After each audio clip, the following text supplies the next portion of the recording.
Okay, with that, I'll pass over to Robin Matthews to start us off. Over to you, Robin. Oh, thanks, Nigel. Well, good afternoon, everybody.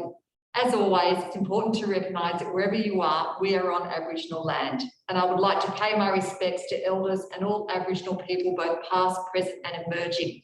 It's not always nice to talk in a mask, but unfortunately in these circumstances, we have no choice. But once again, welcome. We really do appreciate the ongoing support we do have from our parent community, particularly from our P&C, but also the emails and the questions that you're asking, because they're all relevant and they all are there to support all students. And I have to say, we are really proud of the work our students and teachers are doing during this remote learning time and the level of commitment. And it is really reassuring for you to know that your children are in good hands. And we are certainly aware of our colleagues who are really grappling with the complexities of Year 12 students during this time. And you may even have a Year 12 student in your household. So we do understand how difficult it can be. But it is nice to know that there is going to be the light at the end of the tunnel, but we're not perhaps quite sure when and what that will look like. But back to this afternoon. Today we are going to cover a range of quite different areas such as ensembles, film competitions, literacy resources and counsellor referrals. And of course our regular live Q&A session. Now, as we know that lockdown will be continuing, it's important to remember the flexibility our students have within the timetable. So I'm just going to hand over to Jodie Kelso now to talk about this in more detail. Over to you, Jodie. Thank you, Robin. Firstly, I'd like to congratulate all of our students. They are following their timetable and for the most part, joining meet nows on time. Please remember, all learning sessions have been reduced by 15 minutes. It is really important that students use this time to refresh by giving themselves some screen-free time, perhaps moving away from their workspace and to get some fresh air if possible. The session outlines are recorded by the teachers and can be found with the session post. So if students are needing a longer break, they certainly can watch those recordings and complete the session later that day or into the evening. Back to you, Nigel. Hi, sorry everyone, I forgot to put the PowerPoint up so you can see the content of today. So thank you, Robin, and thank you, Jodie, for that timetable update. We also do have some other people joining us today. Karen Witherden, Renee Lane, and Doug Graham will be touching on a few of the sections that you can see on your screens, hopefully. And there is, as I said, some time for Q&A at the end. So if you do have any questions, please feel free to put it in the Q&A as it comes up. But for the next thing, I might pass over to Karen Witherden, head teacher of teaching and learning at the school, to talk about the NSID library e-platforms. Thank you, Nigel. Okay, so look, we're really excited about our online platforms because it means that children can still access novels, which is important during this time, and can use that, you know, as a wellbeing measure, but also something just to take them to other worlds, to provide them with joy. And we have lots of children at the school who really love reading, so we're really excited to have this. Now, the children can borrow online. They can borrow a couple of books at a time. Those we also have the option though as well for children to listen to books. So there's audio options. So for example, if children are finding it difficult getting to sleep, they can lie back, put the audio book on and listen to it. There's also the opportunity for adjustments in there. So for children, for example, that need a larger font or need a background that's dimmed or might need help for adjustments such as dyslexia, they're also all included on that. The other thing we're offering through the library is the World Book Online. And again, this is differentiated to cater for children's different levels of need in terms of content and in terms of reading and the density of text. The children can access both of these through their portals, but what we're going to be doing tomorrow is we're going to actually be sending home a document that provides more detail. So if the children have forgotten how they get onto those platforms, it steps bit by bit through that, so you'll know and the children will know, and goes through that whole process for them again. The other thing that I was going to speak to today is literacy, and as a whole school, how that is supported at the moment. So it's across all KLAs, and we have introduced word flyers, and the children have all had lessons on this that explain it to them, how they operate within that system.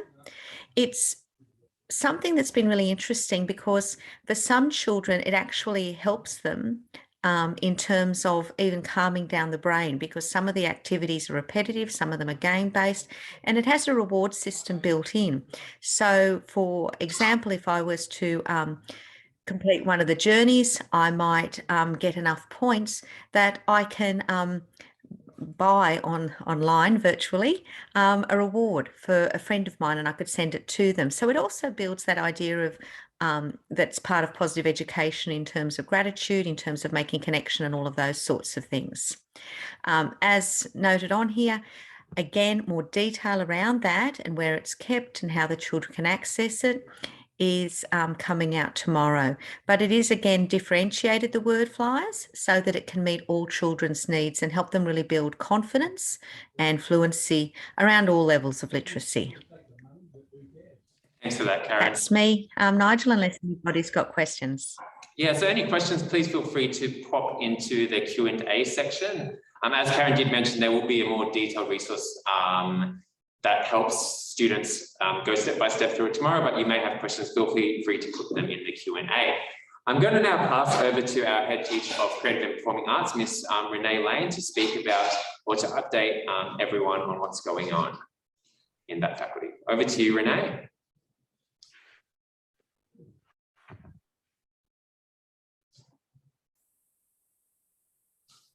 Okay, so I just wanted to talk through things that I guess have come up in the last couple of weeks. Have resources that are available for students that perhaps it's two things like ruler, and then you go to look for it and you don't have. So we know that we are going to be sending out a form shortly so people can actually put forth if they need that pack.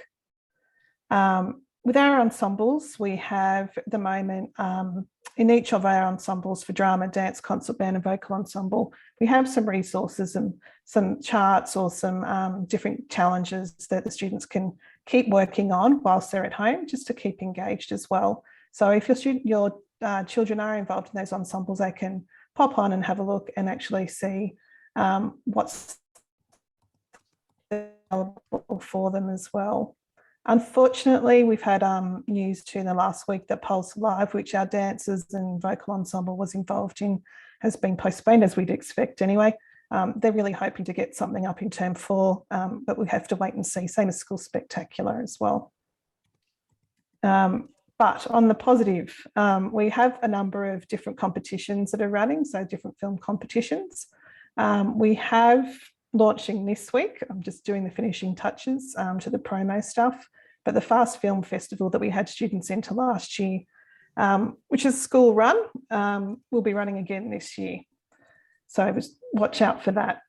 Film By is a regional festival as well, short film festival that's run by the Department of Education.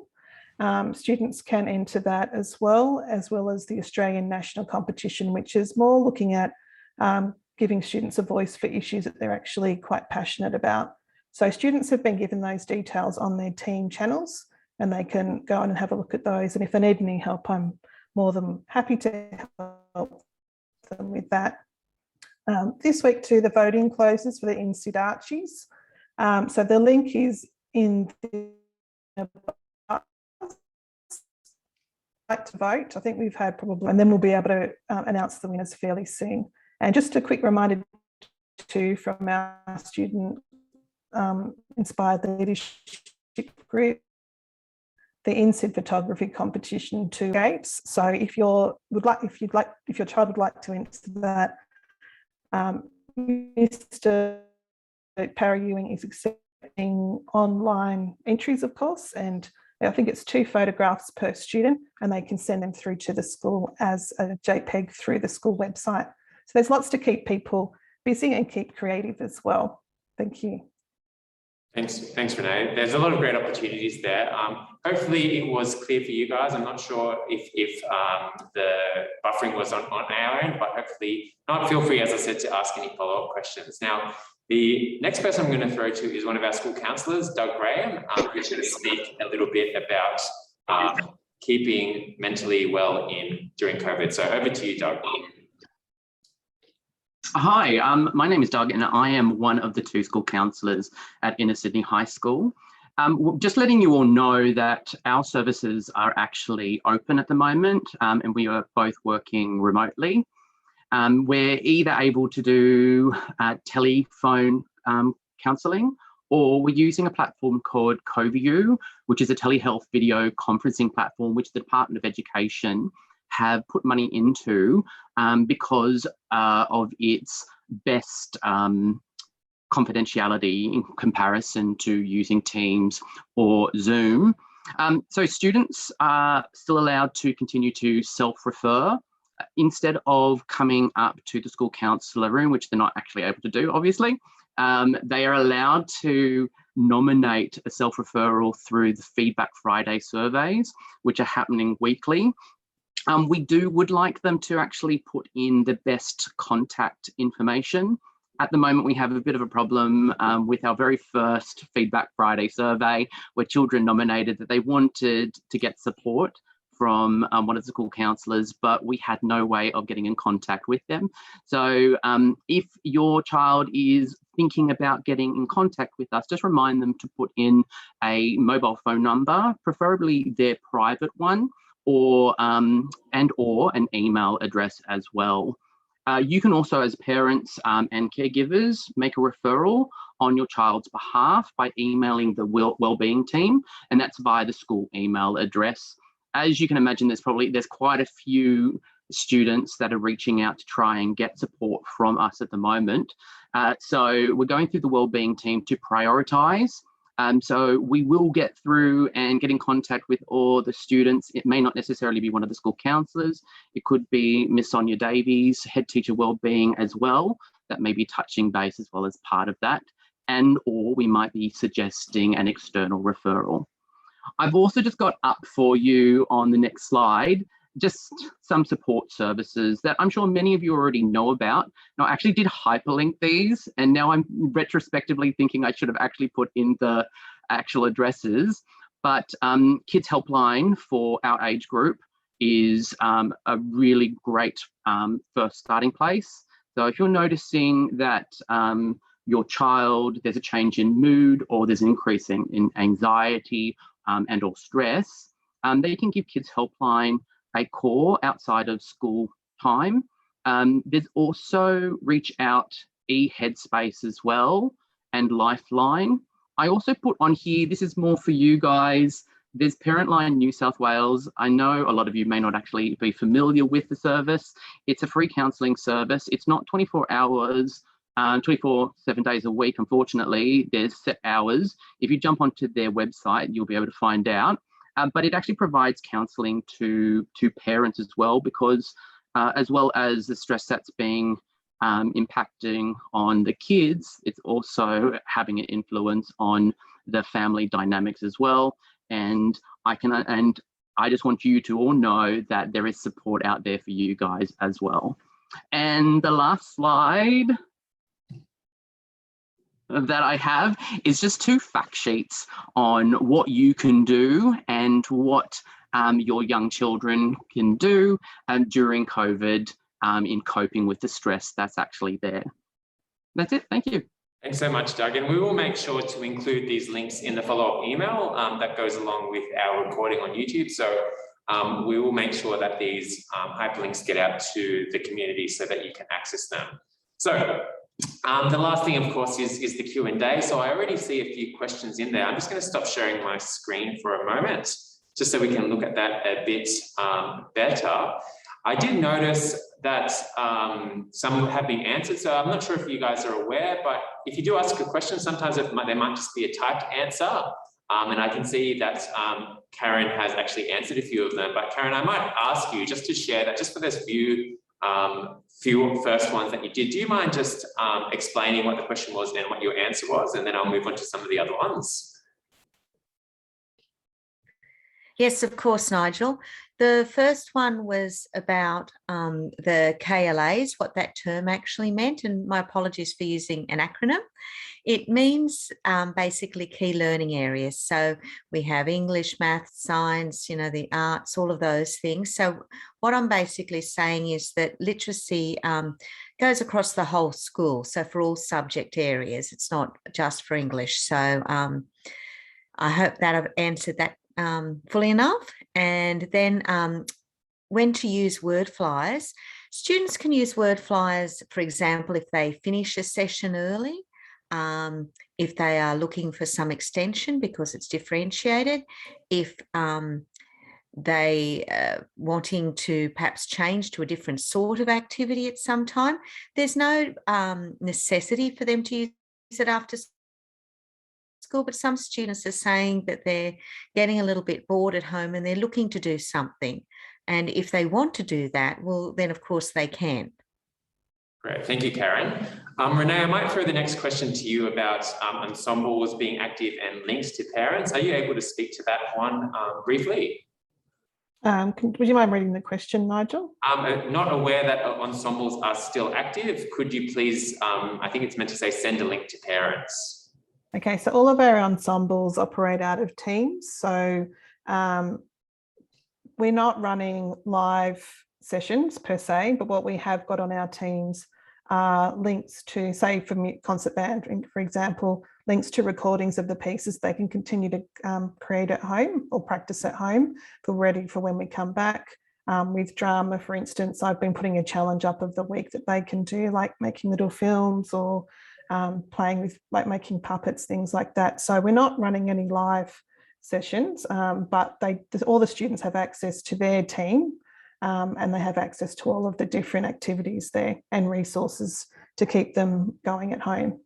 And thanks, Renee. While I have you, there was a nice message about the INSEAD Archie submission. So that's always nice to hear that positive feedback.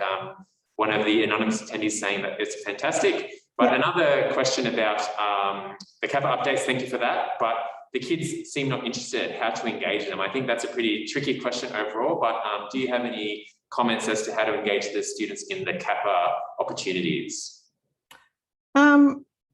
I think if you go by, if you're thinking about things like filmmaking, the Film By, if you just look that up on the internet, they've got lots of different films that you can actually make inside during lockdown. So there's lots of really good resources out there. I think, you know, encouraging them to keep making. I know that I've got 2 children at home as well. And even things like when we go for a walk, we look and we collect things and then we come home and then we might do a little quick kind of playful film together, making things like that, or even taking photographs. I often hand over my phone. So I think it's just trying to tap into those moments, not making it work, but kind of making it fun. And also getting them to have a bit of a sense of enjoyment. Perhaps it's something that a family could kind of do together. I did a lot of tutorials with my 8-year-old, art making tutorials, just to have that relationship, but also to do something that's a bit of mindfulness as well. Great, thanks for that, Renee. The next question I might throw to Jody. It's during the sessions at school, can kids video call or email the teacher? I know we've gone through this maybe a few times, but Jody? Thank you, Nigel. The sessions remain open. The teacher leaves the call open for the hour that the session is running. So students can jump back in and ask a question at any time, or they can post the question in the team chat and the teacher can answer it that way. Thank you. And the next one, Robin, I might throw to you about, my child mentioned that United subject choices are going to be sent to them next week. Will there be information for parents? We were just talking about this. Look, we were just talking about this one, and of course, like at Inner Sydney High School, it was going to be a straightforward response to your question. But what we're going to do is we really believe we have the opportunity to provide some really comprehensive information in a user-friendly way. So rather than going with information next week, it probably will come out in 2 weeks' time. And it's going to give us the opportunity to create some online platforms for you to access the information. We really believe subject selection is a really important part of the journey at school. It gives you a chance to make those choices about the subjects that you're very, very much interested in. So yes, we were just going to do a fairly straightforward booklet that would be sent out to you. But we are going to take the harder road, I suppose, and create an online opportunity for you to actually read the information. And then we're going to have a Zoom session with you where we can answer your questions. So I hope that makes sense. We are actually enhancing our work as we go, because really, normally this would have been parents coming into our school, but we really want to make sure this experience is a really positive one for you and your child. So to be honest, to answer your question, it is going to be delayed, and we'll certainly let you know about that. But we are probably looking more like week 6, week 7 for that information for you. Yes, very, very exciting. Definitely watch that space. Next question from Michael. Our son suggested the use of the video breakout room to help keep in touch with friends. I might take that one. That's, as the question says, like, we're stuck a little bit with kids' privacy and what the department is allowing. So we're very mindful of that, and we have tried our best to make touchdowns and breakout rooms to allow that connection. So you can rest assured all of that is in the teachers in their front of mind, and the department has the parameters that we work around. And I think as remote learning goes on, they might look at changing those things, but we'll always be within the department guidelines. But you can rest assured that it's at the forefront of all of the teachers' minds to ensure we have that social connection. I know as a teacher, I find it very difficult speaking to initials on my screen, and we know that it's really valuable for the kids to stay in touch with each other. So Michael, you can rest assured we're doing our very best with that. The next question is a bit similar. It's from it's Mr. Sapucci. Can the communication between teacher and student during the sections be, or I think during the sessions, be anonymous? The kid being a bit shy to ask the silly questions. I think that's fair enough. If you don't mind, I'll take that one as well, because I know, at least in my experience, that open call that Jody spoke about, it is rarely populated. Like, kids will drop in and out, but there will often be times where no one's in the call and a student can just drop in. They can see who else is in there. And if no one else is in there, you know, if they're embarrassed, they can feel free to answer the question or ask a question. Alternatively, I know I do, as do many of the teachers, we kind of have a checklist that we go through, and we try to call students in to have individual chats too, just to make sure that they're traveling okay. So that's also an opportunity for students to ask questions that they don't want to air on a public post, which is a fair enough thing. All right. There's a few things for the Year 9 subjects. That's done. Any progress on group work to improve on dynamics between students, particularly for students that may not be connecting with friends or other students during the day or in lessons? So I know from my science perspective as well, we are trying to put things together, like using Flipgrid, and that's something that a lot of the teachers at the school use as well, so that students can actually see each other and like comment on the videos that they're making about feral species, which is what we're going to be doing in science. So again, you can rest assured it's a very similar response, that it is in the forefront of my mind, trying to get students connected. So we are constantly working within the confines that the department's policies allow us, but we are very much trying to create group work and trying to create that connection. I hope that answers your question there. And also, March, about the breakout groups. Yes. That people are doing. Jody, are you using breakout groups? I haven't had the need to use those at the moment, but I know a lot of teachers are. And I have heard from students that they are FaceTiming and things outside of the platforms we're using, and they're actually completing their lessons together and getting that social interaction that way. Yeah. Okay, a few more questions. Thank you for all your great questions, everyone. From Anna here. Kids at different schools, can you remind us how to easily check up on the work they are doing? From my perspective, I would recommend that you talk to the students. If you want to ask them about what they're doing, they should be able to walk you through their Teams posts. So their Teams posts, they're following their normal timetable. So you should be able to go to each of the each of the subjects that they had during the day, following their normal timetable, and see the work posted there. And that actually might go on to the next question, which is, are we checking if students are submitting work or falling behind? You can rest assured that the teachers are checking things, and almost no news is good news in terms of getting from a parent perspective. If I talk from my experience, I do make sure the kids are doing the activities. I call in students who I notice aren't doing the activities, but again, just trying to emphasize that falling behind in the nature of this COVID environment. You know, often if I'm trying to call a student in, you know, they could be helping an older brother or younger brother or sister. So we're very aware that we are checking in on students, but at the same time, we've said it before, the well-being of the students and the families and the people around them are the most important thing. And just in terms of, to circle back around to Anna's question about how to easily check up on the work, just a bit of a plug for the YouTube channel again. Once you have a look at the emails that come out to say go to the YouTube channel to have a look at these Zooms, there are videos there as well to show students how to access their work. So if parents are interested and need a refresher as well to help the students, that is there too. So those are all the questions we have so far, and we're approaching 4:30. Robin, did you want to mention anything while we wait for more questions? Look, Nigel, I was just going to say that potentially you can see the email could be quite full tomorrow, but just from my list, I can see that we're going to send out the school counsellor information in terms of those helpline links. Also, I think we should send out the link to the INSID Archies. They are fantastic, very proud of the work there. And I also think it might be worthwhile to send out those links again too, in terms of navigating your way around Teams OneNote. That could be really helpful. A good refresher. A good refresher, I think, for everybody. So I can see here there are no more questions. So we're actually on time this afternoon. Perfect timing. I'll hold it there. But what I would like to say is that, as you can see, there are so many resources available to help our students engage with their learning. I think most importantly, you know your child and you know what is the best space for them to be in. We don't want them to be overwhelmed. We want them to continue their learning in a way which is going to be conducive for their development. So I know that social interaction is really important, but it is very difficult for us because we are a little bit torn there in terms of privacy. But I think Jodie had those good tips there in terms of FaceTiming outside of the lessons. But as I say, thank you so much again. I think the students are doing an incredible job.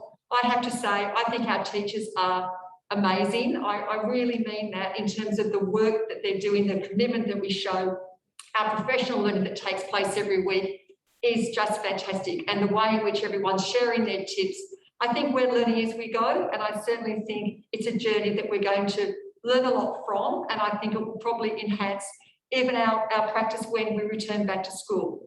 But we know it's difficult for everybody. It really is a tough situation. But I think we're all doing the best we can possibly do under the circumstances. And I think that's a pretty good job overall. So on that note, I'll say farewell. Check your emails tomorrow and make sure if you'd like to watch this presentation again, it will be on our website. Thanks again, everybody. Take care. Thank you, everyone. Bye-bye.